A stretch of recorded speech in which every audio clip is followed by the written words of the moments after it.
when things start to go wrong under Mourinho, as we've seen plenty of examples in the past, they can start to go wrong pretty fast and pretty spectacularly. So we'll see. There have been a few rumblings. Serge Aurier storming out of the stadium at half-time.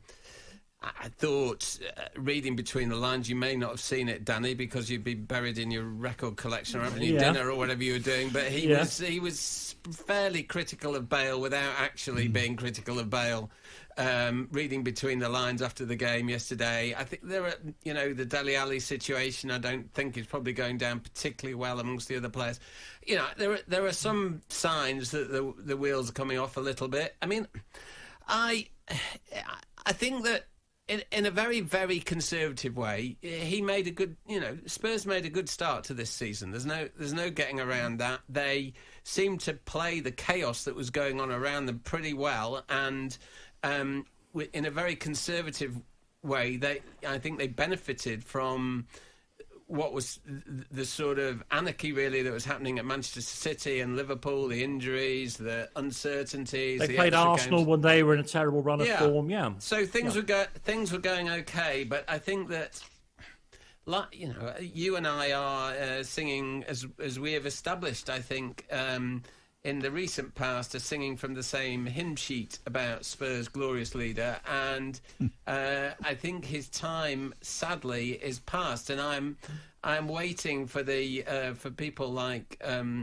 my dear friend sitting a couple of feet away from me to recast the Carabao Cup as some great glory if Spurs manage to fluke their way past Man City at that one. But unfortunately, that's the level now that Mourinho operates at. He